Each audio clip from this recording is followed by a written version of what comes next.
Oh, what is going on, everybody? My name is Japes. Welcome back, episode number 21 in my path to power. Picking up where we left off, sort of. I told you I opened my weekend league packs, but didn't know where the footage was from that. But have no fear, I can show you exactly what I got in the packs. I went and scanned through and realized there are a lot of squad builder challenges that I could complete, and now would be a good time to do it, as I have quite a few coins to do so.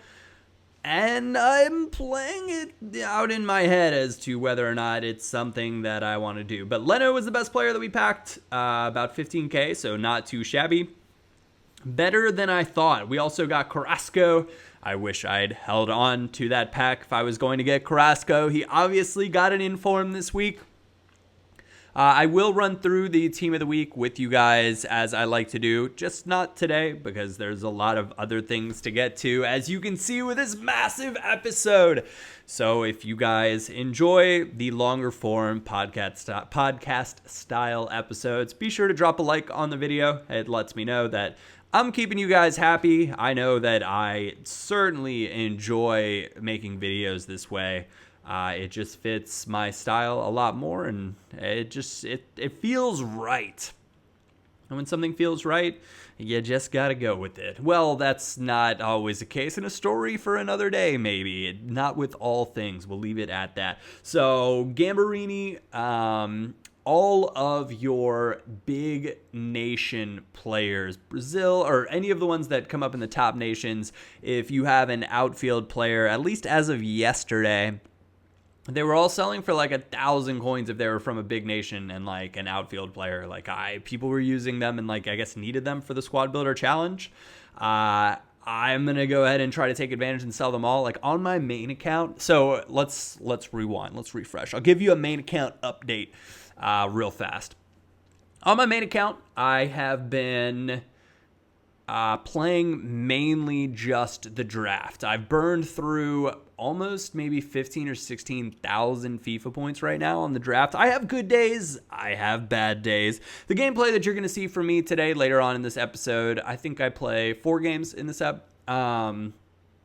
I was not having a good day on FIFA, and it will be very, very apparent that the struggles are oh so very real. But I'm running through the draft and I'm trying to open all sorts of different packs and see how my squad looks getting built up that way. I will say, when you grind through a bunch of drafts and then get a really poor reward, get a premium gold players pack and a premium gold pack and a regular gold pack as your reward for 4 in a row or something like that, feels bad, man. It feels really, really bad. But that is that's kind of where I am, and I'm grinding through on those. I wonder if the weekend league rewards have come out. But I packed some actually pretty darn good players. Packed Marco Reus, Gigi Buffon, Hugo Lloris. I've packed Inform Gamero, Inform Mandzukic, Inform Glick. There's a couple other guys that I've gotten. I went ahead and did the squad builder challenge for I will give you guys a club tour this weekend. I think that's a better way of doing it rather than just going through. I'll see if I can't burn through a large amount of those FIFA points on my way to the weekend as well, so then I can open up and have a really cool club or something. But back to my point. So I had all these packs and I just send everything to the club and use the players I need for squad builder challenges. But yesterday, when things were going on in the market with the squad builder challenge, I think I made I sold 150 players and made 150k-ish or something on them that were just sitting in my club, just regular old gold players, which is pretty darn awesome. It feels good. This is a component that has not been in Ultimate Team to my memory, right? Discard value players are discard value players, period. Not this year. They serve a purpose. And even more so to that point, I used a ton of them for your gold upgrades because, hey, I wanted Ronaldo. I didn't want to spend FIFA points on packs. And I thought maybe, just maybe, I'll get lucky on a gold upgrade. I got Inform Immobile, so a striker. I got super, super excited. And also, I've got to give a massive shout to EA and big up EA here. Because that fireball that comes out when it's an inform or a really great card, I don't like to toss around the word hype, but I get pretty darn excited. I get a little bit hypey, and I'm like, oh, what's it going to be? What's it going to be? You know, it's like a little flutter, a little tickle that gets you that extra little bit of excitement. Now, there's not going to be any freaking out from me. I will not throw any items, break controllers, or things like that. But we're getting into, I promised you guys, my new custom tactics that I've been using. These are very bizarre, but bear with me. So build up speed, we're on 20, very, very slow. I'm thinking about increasing it. Passing 20 means we are looking for short passes mainly. Chance creation, 25, 25, 25 through passing, crossing, and shooting. They have been corrected, I guess, with crossing and shooting, which is great. So now there's not that confusion. Pressure at 75, aggression 65, team width 25, offside trap. Mic drop. That is what's been working for me, and it's interesting because it forces you to slow things down, keeps your team compact, but your defensive line is pressuring really, really high up. So I tend to win the ball back a lot higher. Now, if I get broken down, I will get countered and I will get scored on. It's just the way it works out, and it absolutely will happen. You absolutely will see it happen. But we're in divisions right now. I'm trying to close out, Division 7, and get the extra coin boost before I make a main squad to hopefully steamroll through divisions. See, my goal here would be, and the way I want to look at Path to Power right now is I want to get to Division 1. Once you get to Division 1, you automatically qualify for the weekend leagues. So once we automatically qualify, we can play the tournaments if they're good, if they're cool, if the prize is nice. I can build different squads for those, so you got to help, you guys get into the weekend league, whatever. But that way, I'm just always qualified for the weekend league. So if I want to just jump in there and play, I can just jump in there and play. And that is good. This guy's got a really, really nice BBVA side. Some confusing inclusions. Sirigu in goal instead of, he clearly would have the coins for Keylor Navas, who is a great ultimate team keeper. Same thing with Oblak. Oblak I also really quite like, but I got countered here, and that was just poor switching for me. Not a fault. Well, you can always fault, I guess, tactics and instructions, but that was poor switching for me. I stepped with Sheju, and I meant to use it as a bait and then switched off of him, which is just not good. So 57th minute, a little bit of work to do. Picked up Hutchinson as well, who is really not great, very, very average. Go for the finesse with Wesley Sneijder, get a little bit fortunate, and the rebound falls to Samuel Eto'o, who scores a nice poacher's goal in the 58th, making this one 1-1. This was kind of the story of the day for FIFA. You'll see a lot of the stat lines, and you're going to be like, oh my gosh, Japes, what is wrong with you? And I've even tweeted and I said, shooting's better. When I say shooting's better with the new patch, it's just more responsive. I brought in Lone Gamero and Lone Buffal. It is Lone Gamero who bails me out in the 85th minute, making this one 2-1. Thank goodness. I had been what felt like all over this guy, like draped all over his back line. My finishing is debatable. Now, riddle me this. Leave a comment. Let me know. I play, like I said, a ton of draft at the moment. Do you guys think draft gameplay feels different? For me, it feels a little bit different. And obviously, I'm betting it has something to do with me maybe not using Messi and Ronaldo up top almost every game. Messi and Ronaldo are really, really freaking good this year. I finally figured out how to use Messi with the draft, and basically I would advise short passes, burst of speed inside, finesse shot, send the GGs, or smile as it glides past the keeper into the far corner or off the far post and in. You can see the stats right there. I think he had one shot, one on target, one goal. This is the story of Ultimate Team for me at the moment. It is not a story that I like telling. I also want to mention Bruma was injured, and I'd only played like a handful of games with him before, so I wasn't getting the loyalty bonus anyway.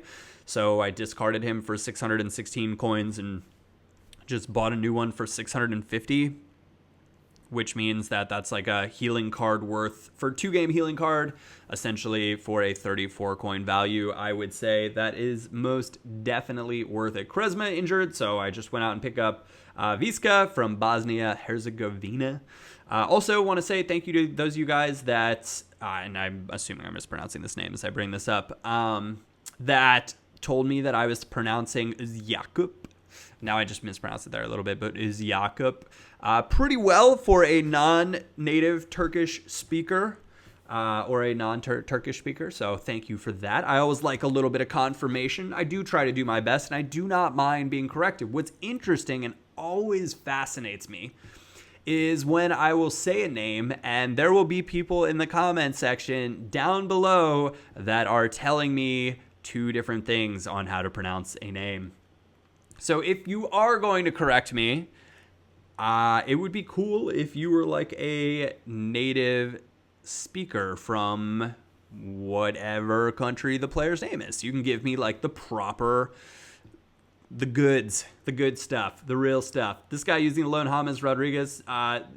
So this game, I'm like so angry and upset that this game stayed kind of tight looking back on it. Like he's using a left back and a CM as his CB.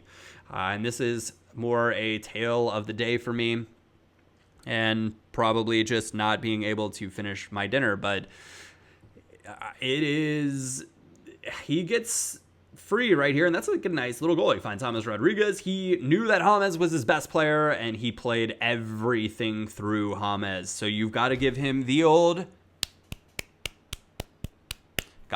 golf clap for that. When your opponent knows which players he needs to like utilize in order to win a game, you give them the golf clap. And here we go, cutting back inside Jakub, the man we're pronouncing his name sort of correctly, inside of Samuel Eto'o. We get the rebound with Bruma and back 1-1 very, very quickly and in the 27th minute. So I was like, whew, all right, dodged a bullet there. Because that was going to be ridiculous if this game kind of kept on like the last one. And the struggle would be way realer than it should be. This is not a bad Super League squad. And I'm thinking about tinkering around with the custom tactics a little bit more. Why? Because I like to tinker, and there are times when I'm like, it doesn't feel perfect, but in the 90th minute, Eder's burst of pace as a substitute and finish into the top net, the best net, most definitely did feel perfect, and very, very pleased with that. He is a super sub. I talked about him yesterday, and I actually saw another YouTuber talking, what's his name? It's Marshall. If you guys haven't checked out his channel, I will try to find a link and put it in the description. But really, a lot of these guys, a lot of other FIFA YouTubers, I really just prefer chatting with on Twitter. But I know he does player reviews, and I also know that he's a really, really good player. I think he's finished in the top 100 a bunch of times. But you can see that is like the story of the game. Like one shot on goal, 1-1-1. What is that, Japes? We win the game 2-1, thank goodness. We also win the division, and we get to progress. But he does player reviews. But he was talking and tweeting about super subs. And super subs are super substantially necessary. You see what I did there. But I think they're just super necessary. So now we're going to build a strong team to take into Division 6 because that Super League team, while good, is not great. I'm also going to try out a new formation. I see a lot of people ask me what I think about the 4-3-2-1 a lot, and I want to give it a shot for you guys. And that way I can let you know more about what I think about it. So we're going to play that formation. Forewarning, I do change to the false 9 in both of the games as the struggles continued. So he was talking about super subs and like super sub attacking mid. Eder, not the player that I would recommend, but versatile players that you can bring on in a lot of positions. Like for instance, if you are playing a 4-3-2-1 formation, I would definitely recommend picking up at least 1, 2, or maybe 3 players that you would be happy putting as your outside CMs or left forward or right forward or even potentially as a striker. Left forward and right forward and CM cards, really different, but you're looking at attacking midfielders that have an eye for goal, right? Because you could drop them back into that outside mid spot. They'd be just fine. Play them as kind of a left forward, right forward winger idea. They'd also be just fine. Gonna go out and pick up the main man, 5-star skiller, Angel Di Maria right here. So Di Maria, okay, but we'll cycle back. Godrich, I absolutely love. That is my name. That is our name in the Path to Power for Luka Modric. Luka Godrich. He is unfreaking believable. I absolutely love him and think he can dominate an entire midfield by himself. So he was the player that I wanted to build around for the squad. And I ended up like forcing myself into hybrid, because who doesn't like creating cool looking hybrids just so you feel like you're a cool squad builder or something like that.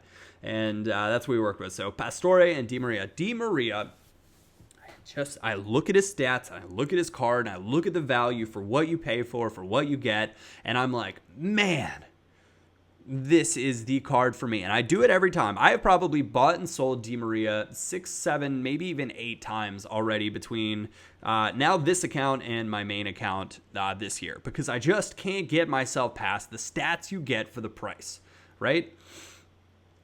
I'm just bad with Di Maria. I don't know what it is. I cannot use him. And this is the same thing in years past for me as well. Di Maria is just one of those players I'm not great with. I wanted to go out and buy the Informed Gamera. I packed him on my main account and hadn't actually used him, but I was like, yeah, that'd be a cool player to build a squad around. Those are really, really nice stats for either a striker or a center forward in a false 9. Gives me plenty of options to kind of tweak the squad as needed if things aren't progressing the way I would like them to. So we're going to go out and pick up Gamera. You can see I've got Varane, Aurier, and I actually end up not using Aurier. I go out and pick up that, well, we'll see it when we get there. I change things a little bit because I make a little mistake, a little oops. Going to go out and get Samir Nasri to give Aurier the super boost. I could have, I guess, kept that Carrasco, but I'd already sold him on. And Samir Nasri is a super underappreciated card for me this year. You look at those stats, and they're pretty darn underwhelming. But think back to our custom tactics. We're not playing very fast. We need players that are able to pass and hold the ball. He has 4-star skills. He's a pretty decent-ish finisher. He has a nice little finesse shot on him. And all in all, I rather like Samir Nasri. I picked up Gaia with a Catalyst because I was still on Catalyst from... What was I? Was I searching for Nzanzi? I think I needed Nzanzi to get my central mid on proper chemistry. So I was searching for Catalyst and ended up paying for Catalyst. I also went out and paid a buy now on a black. You'll see how I search. I just basically try to switch these around. I didn't really want to pay more than 14,000, but 14,250 coins, whatever. At that point, I was like, I just want to play matches with this team. Let it be built. And it was. And you pay coins to get it built quickly, but not efficiently. Also picked up Jimenez, and I was like, nice, I'll link him with Oblak, and they'll be on good chemistry, and all will be well. I really like Jimenez as a CB this year. Slap a shadow chemistry on him, give him a little bit of extra pace, because pace does matter when you're playing the offside trap, because sometimes you do have to recover, and I play on high pressure, so potentially there is a lot of room in behind, and having a CB that can track players down does end up mattering. But I do not like ACB on 6 chem, which is what Jimenez was. I didn't realize it. That was a mistake from me. Such an oversight. And it's really, I only show you this because it's like, I just bought that card stupidly. I will be able to probably make a couple hundred coins on him because he is Shadow. I'm probably not going to make any coins on Oblak. That's right around where his buy now sells for. But I go out now and I just decide like, whatever, I'm going to spend the coins on Pepe, who has ridiculous stats this year. I'm not saying undeserved. I think he put in a shift for Madrid last year and at the Euros as well. So an 88 is probably fair for him. Pick him up with a Shadow Chem because he also could use a bit of pace. I debated on getting a Catalyst for him because that 56 passing is sketchy. And then I was like, what am I doing? I just need a defender that can defend. Varane is fine with the ball at his feet. So pick up Navas as well to link with Varane and Pepe. So we've got a little Real Madrid triangle at the back. As I mentioned before, I actually rather like Navas as a keeper on this game. He comes out relatively fast with that 61 speed. It's faster than a lot of keepers that I've seen. It's not, lightning quick, but it allows you to do a few different things. And I think for the price you pay for him, he's definitely worth it. So we pick him up. I also decided this is the switch. So since I got Pepe, I was like, ooh, I've been meaning to try out that Pereira from Nice. He's got really cool stats and a really good looking inform. Let's go pick him up. I've been meaning to pick him up on my main account to see if I want to eventually use him for some reason. My thinking also on this card is I haven't watched a ton of him play, so I don't know how well he's playing or if he will get many informs, but off the top of my head, he absolutely has to be the best Portuguese right back out there right now. And he's early on in FIFA. So this is a card that you could pick up for 25K, stash in your club, and, well, he's not going to sell for more than like 40 or 50K towards the end of FIFA, but he will potentially, he's not going to go down in price. Like, you're never going to see this card any lower, I don't think. Maybe, I could be wrong. But that would be my bet, because while you have Arrière in the French league, I would say Pereira is probably the second best option or an equal option. We're going to go back to our stats, same as before. Trying out the 4-3-2-1 for you guys. I've had some semi-success with it in the draft, but then again, I've got Messi and Ronaldo and players like that, and life is always easier when you have Messi on your team. Just ask Pep Guardiola after the Barcelona versus Manchester City match today. I think he would have loved to have had Messi. It was very, very clear, very apparent that Kevin De Bruyne, while a fantastic player, could not quite bear the burden. Well, City's missing a few pieces still. That was very, very clear. John Stones could have probably had 2 goals, which would have been something for the young Englishman, but an entertaining watch nonetheless. But MSN, too much for City. And also, like, I saw an article linking Alaba to City recently, and that would not shock me at all, because he is just what Pep, like, he's a versatile player, could do all sorts of things across the back, but is also just a fantastic left back. Like, probably the best left back in the world at the moment. You can, of course, disagree with me in the comment section down below. That's my opinion as a Bayern fan. I am entitled to think one of my players is the best at his position. Or one of my club's players is best at his position, because he's obviously not playing for me. I am just a supporter. So this is the squad. We're switching some things around. Gonna go we packed Jurgen Klopp as well. And I was like, I'm gonna use old Kloppo. And then I was like, wait, I have a Liga Santander manager, and I might as well just use him. So actually, Oblak did sell and only lost a few 100 coins or whatever on the tax. I don't know what the tax is. I guess if it's still 5%, it's not that big of a deal to lose those coins, but it's still kind of annoying nonetheless. It's just one of those things you don't ever feel great about, but it happens anyway. And does it keep prices down with price ranges? I don't know. I kind of feel like we're almost to a point where EA could, like, yes, it does help with that, especially with the higher players, but like, I feel like we're almost to a point where with the state of Ultimate Team at the moment, you could potentially do away with the tax a little bit. Wouldn't that be nice? You know that you're making the exact amount of coins. I don't know. You can leave your opinion in the comments. That's also me being lazy and not wanting to deal with tax and calculate tax, because I've dealt with it for so many years. I used to be such a hardcore trader. Like, such a hardcore trader on Ultimate Team. I would trade. And, like, I remember back before I really, I guess, started YouTube, and my whole goal, I played this like you guys do. I didn't, I wanted to use my favorite players and create my Ultimate Team, and I wanted the best value or the best card for them. So this guy, a super bizarre team with that inclusion of Krakowiak as an attacking mid. I was kind of unfamiliar with the other attacking mid. Like, it's just a weird setup. Really good player, though. He was a foot founder. He maybe could have had a goal.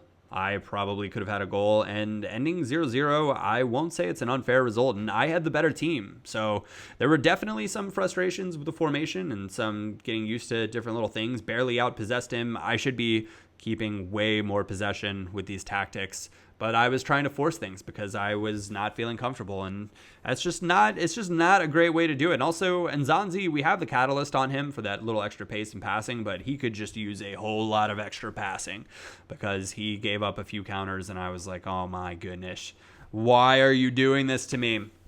But anyways, I used to play Ultimate Team just like you guys, where, well, like pre-YouTube Ultimate Team, where you would want to just go out and buy like your favorite players from whatever league, and you just keep working on that one team. Whenever you're like a new card comes out that you can fit in, you trade and get up to it. I remember trading for like the Inform Robins and Ribery's because all I ever used was a 3-4-2-1 Bundesliga team.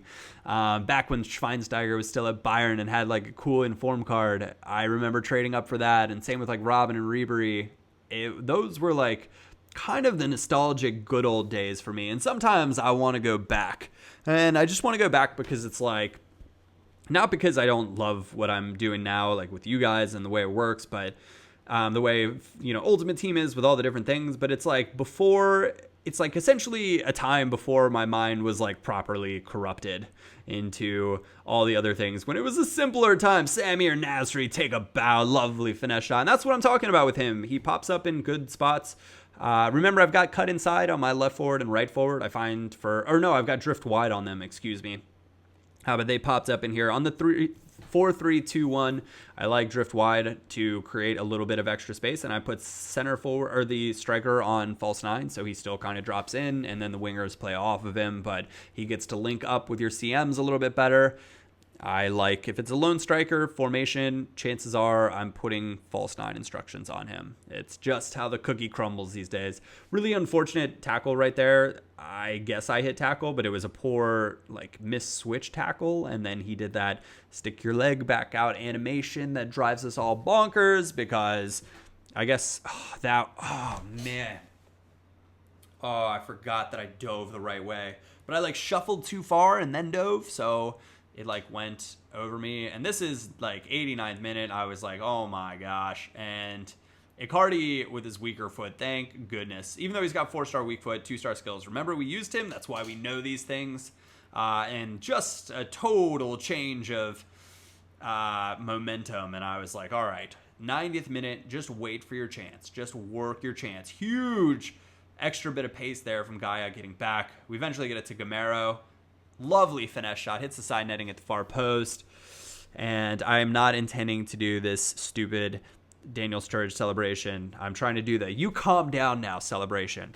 And which in my head, every time they do the little like calm down celebration, I'm like, you calm down, you dog.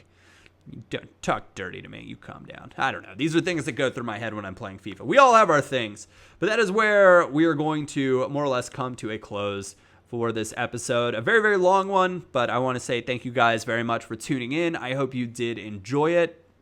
We'll be back with another episode tomorrow. If you did enjoy it, of course, drop a like or thumbs up. Leave a comment. Let me know any suggestions that you might have. But other than that, my name is Japes, and I will, of course, catch you all next time.